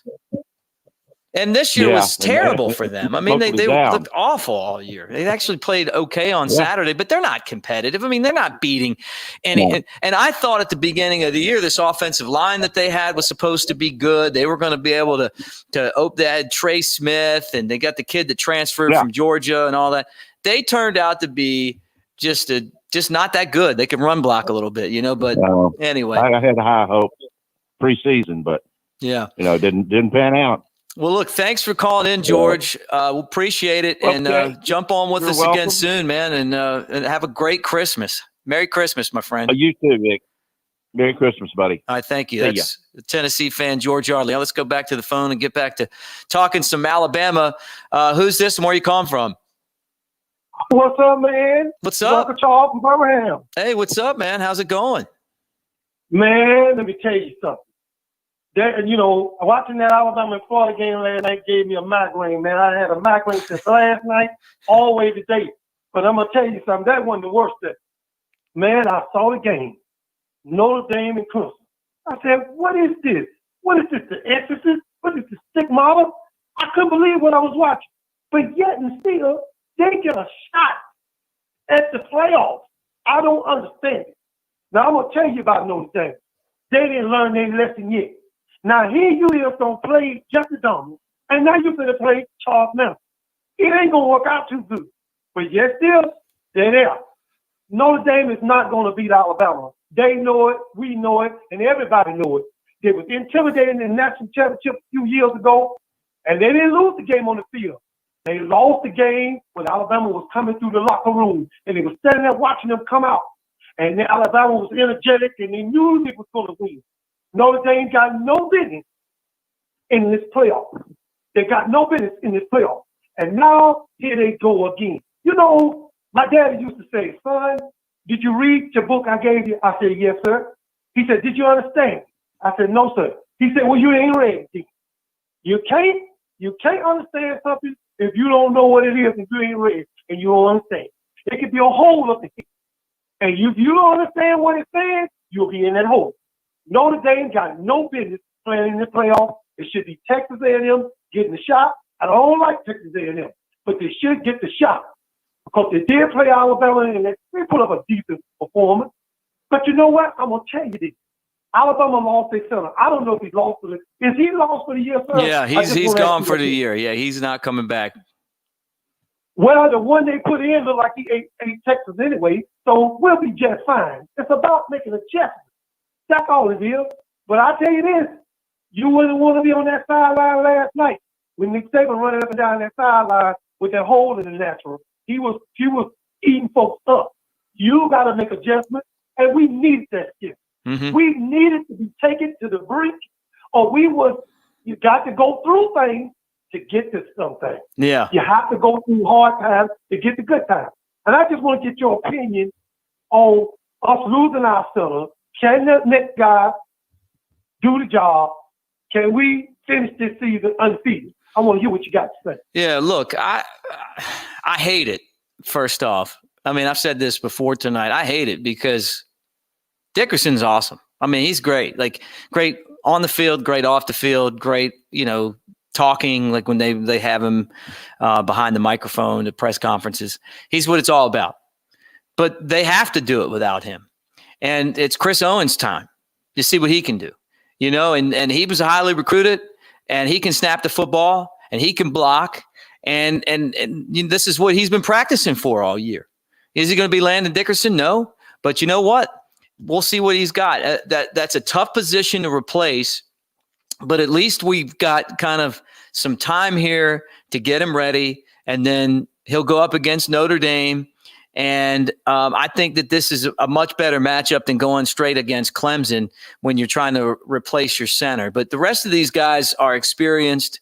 He'll get help from Mack and Najee, the offensive line. I think Alabama's still on course to win the national championship. They've been a team on a mission since the beginning of the year. It's going to be tough. But, I mean, every great movie ends with that drama of playing the best. When you play the best, I mean, like, think about it. Alabama beat Texas in 2009, right? Texas lost Colt McCoy, and there's always that excuse of, what would have happened if Colt McCoy was still in there. I think the same thing would have happened, but we'll never know.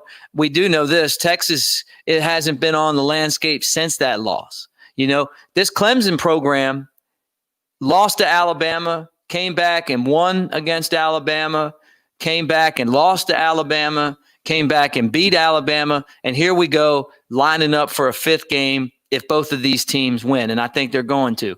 This is Rocky versus Apollo Creed.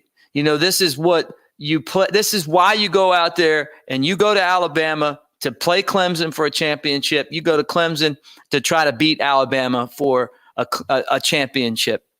And it's going to be, it is going to be a battle.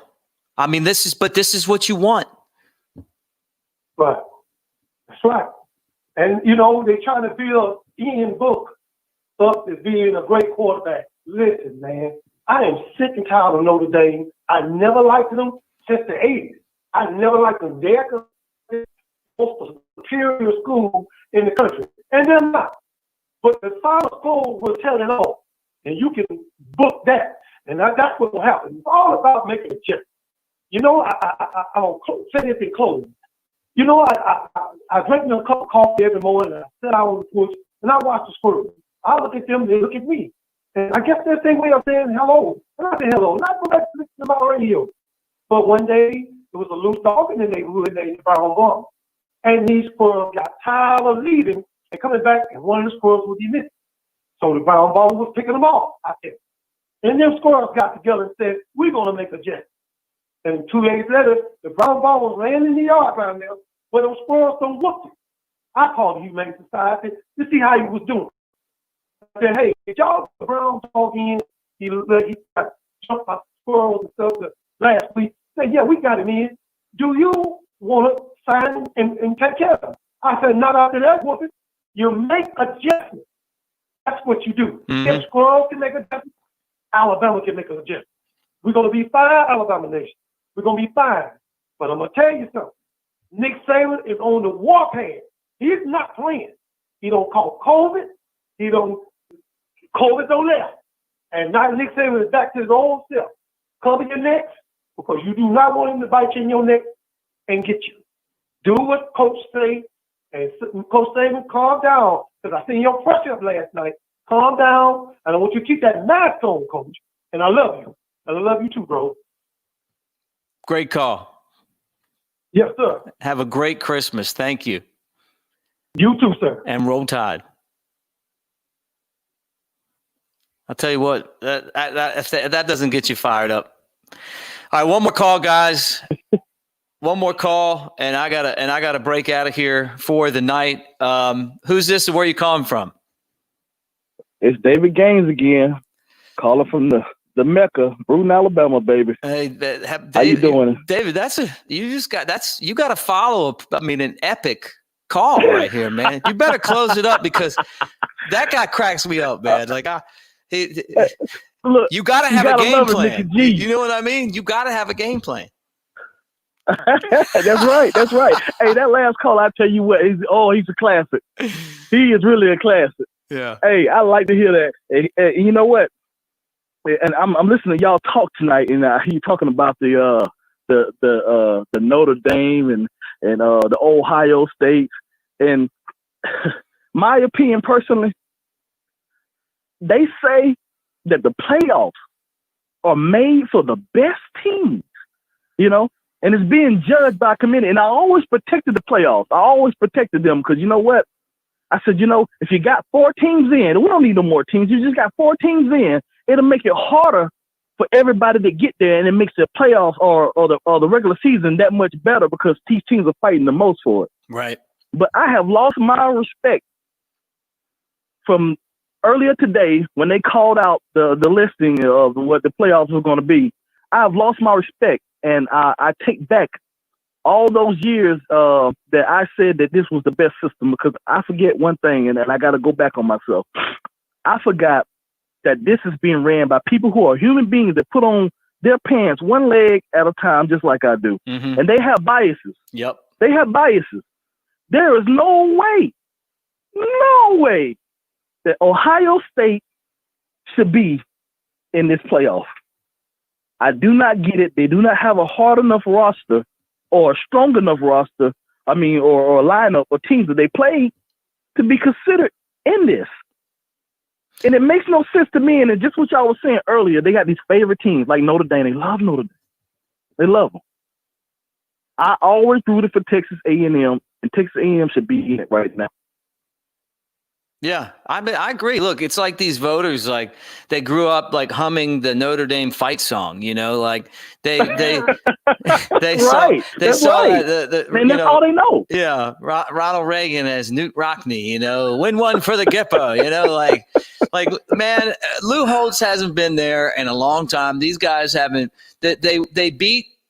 This is what the committee told me. They told me with this decision that beating Clemson with Clemson's best player out and another, like I think they were missing like three or four of their best players.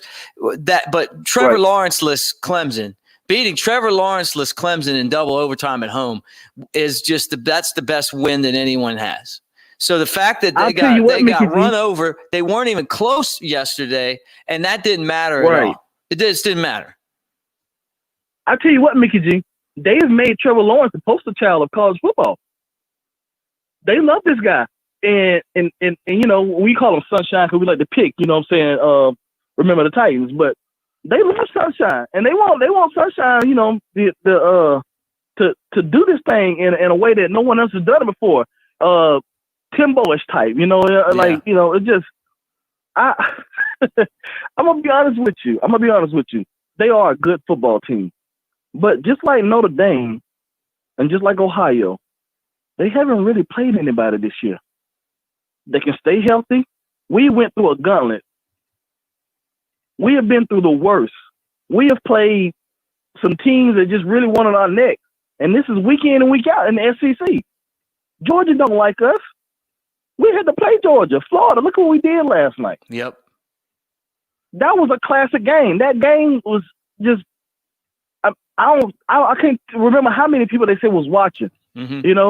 That was a championship game right there. Hey, let me ask you this: who's the best team in the SEC? in the SEC, Yeah. pound for pound, you talking about all the way around the best built team. Yeah. Who's the I best would have team? to say, huh? Who's the? I mean, all the teams, everybody in the SEC. Who's the best team this year? Alabama. But it's not even a question. It's not even a question. You know you can't why? have to say Because that. Alabama played everybody. They played everybody You're and right, beat them. you're They right. played everybody. Like every year, they're like, well, you know, if Georgia would have played Alabama, they'd have given them a. You know, they're not in the playoff this year. They're not in the championship game. But Alabama, nope, beat Georgia.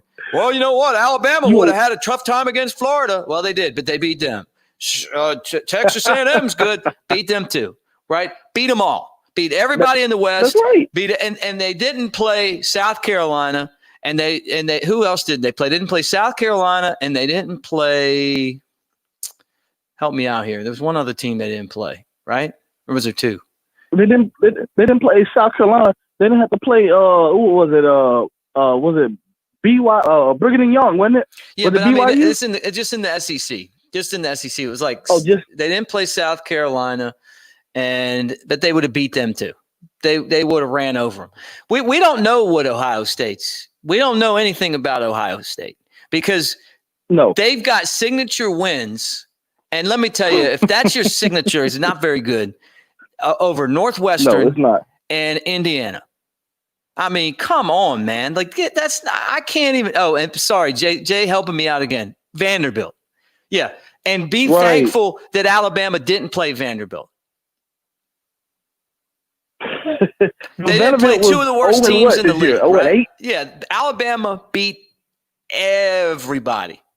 Everybody. They did. Literally beat everybody. We played a good Mississippi. Conference. You know what I'm saying? Yeah. We played LSU. We played Tennessee. We played Georgia. We played Florida. I mean, we played them all. And we beat them all. And it's so sad that, you know, when the teams that play, like, again, here we go, Texas A&M, who played everybody as well and won all their games. They won all of them except one. And that was against the best team in the country right now.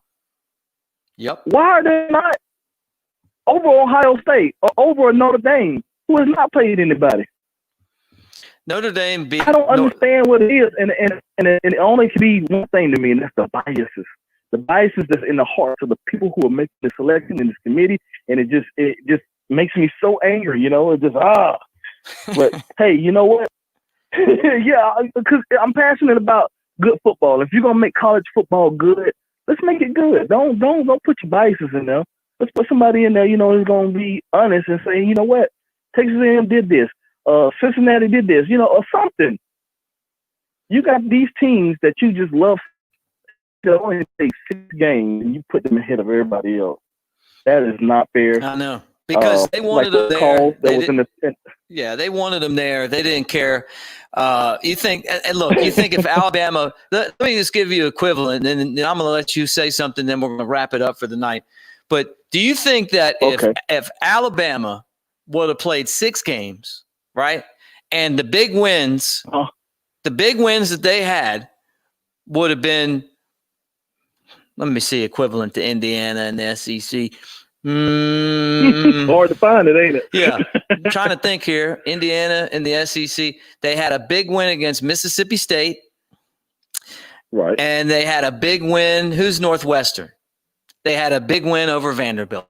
A really good Vanderbilt or Arkansas or who, you know what I mean? Come on, man. Like right. We don't know anything about them. No, you're right. You're right. No, they wouldn't have been in it at all. They would have been nowhere near it. You know, they wouldn't have been nowhere near it. And that's the biases against the SEC that we have to deal with every year. You know, that's the stuff that we got to go through because Alabama would have not been it. You know, but the same win that Alabama plays and that Ohio State plays are judged differently. Right. Yep. And that's me throwing logs on the fire, and because it needs to burn a little bit, because we need to get to the bottom of this, because Texas A&M should have been in, you know, and that's just the honest truth. Yeah. But so anyway, what I really want to talk to you about the game, things are unfair, kind of like the first half of the third quarter last night against the Florida Gators. But besides all that, The only thing I think that would have made us lost that game if Josh Jobe would have kept messing up in the fourth quarter like he did. He really dropped the ball for Alabama in ways that it just didn't make any sense. And I really wanted the coach to just bring Josh Jobe out of there and just sit him to the side, but he wouldn't do it. I know he's a good player because he has done wonderful things for us all year. But his head was not in the game in the fourth quarter when we needed him. And that kind of scared me a little bit. I thought that's moving on like, oh my goodness, they're coming back. 6 points in the game left. Come on, Josh Jobe. We need you, buddy. We need your focus. Coach got you. We love you. We want you to play good football, brother. But can't be messing up like that. Do you think that maybe he was just overmatched? Yeah.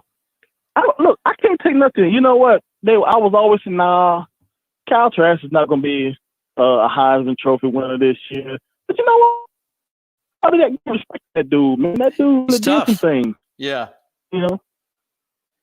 I gotta respect him, you know, and if you think that he's just going to one number 15 and you come in the game that way, then you're gonna lose the game because he spread the ball around like he's supposed to do, and it gave us fit. It gave our defense fit, and I respect Kyle Trask. You know, yeah, it was some matches it was a bunch of mismatches. They were getting their players in position, making plays.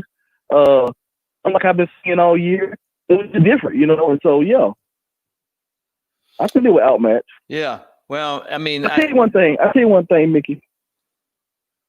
Wait, I'm sorry. No, go ahead. Yeah, I'm listening. I'll tell you one thing before I get off here.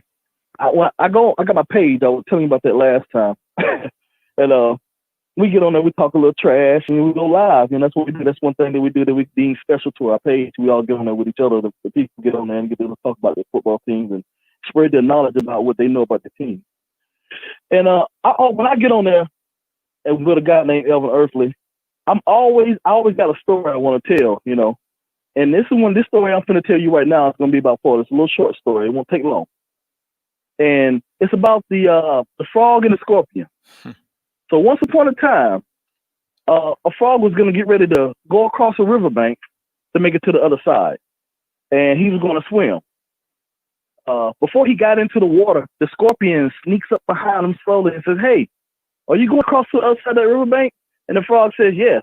The scorpion asks us and says, "Hey, can I catch a ride with you on your back across because I can't swim?" The frog kind of laughs at him and says, "No, I'm not going to let you get on my back." And the scorpion says, "Why?" He says, "Because you'll sting me." The scorpion said, "That makes no sense to me. I would not sting you. There was no way I would do that to you because, you know, I would drown too." The frog thought about it for a second. He said, "Okay, let's go." So he gets on the back of the frog, and they're swimming. They're going across, and they're going across, and they're swimming, and they're swimming, and they're going across, and they get halfway across, and then, why-ya! Out of nowhere, the scorpion stings the frog. My. So they're drowning, and they're drowning, and they're drowning. And the frog looks back up at the scorpion and says, "Why did you sting? Why?" The scorpion looks back down at the frog and says, "Because I'm a scorpion, sucker." And you see, the moral of that story is, Florida is who we thought they were going to be. We knew that what they were going to do before they even done it. They have not been able to get over that hump, nor will they, as long as Nick Saban is at the helmet and in the driving seat of the Alabama Crimson Tide machine, the monster. We love him. We do. We're big-time Alabama fans. We love the Ramble Jammer and Yellow Hammer. Whenever we can go to every football game from lane to lane, there will be no easy wins in Tuscaloosa long as Nick Saban is there. Yep. I agree, Roll man. Tide. Roll Tide. Great call. Thank you. The frog and the scorpion. I'm taking that with me tonight. Hey, thanks for calling. And take it with you, brother. I will. Have a great holiday. Merry Christmas. You too. Merry Christmas. And Roll Tide. Happy New Year. Hey, look, all you guys, appreciate all of you, man. That was 2 hours. We just blew right by it. Whether you're an Alabama fan, I see the chats. There's Ohio State fans and Florida fans and Tennessee fan called in tonight. Love all you guys. Appreciate all of you guys. Like and subscribe to our channel. Look, this is Bama Insider. We're going to talk a lot of Alabama, but we love college football, so we get into all kind of different things. Check us out tomorrow. Tomorrow night we'll have Monday Night Quarterback. That'll be a 6:00 show where we'll have the panel on talking about Heisman race, Alabama, some injuries. We'll get into all this stuff tomorrow night. Tony Sukas, our beat writer, will have Monday Morning Quarterback, where he'll be putting some stories on the BamaInsider.com website. And all week long, man, we'll be doing stuff. And also, too, if you want a little bit more Alabama football, please check out the Max and Mick podcast, whether you get it at Apple or Spotify. That's when I hang out with my buddy Max Howe, and the two of us get together and we chop up Alabama football and college football in general. So got into some coaching search talk today and some other stuff. But look, we got a couple weeks before the new year, and when that happens, Bama is playing in the Rose Bowl against Notre Dame. Doesn't get any more traditional than that. And you got Clemson against Ohio State, a rematch of last year's game in the Sugar Bowl. And that's the 4 teams that made the college football playoff. But thanks all you guys for watching. And again, roll tide, everybody. We'll talk to you.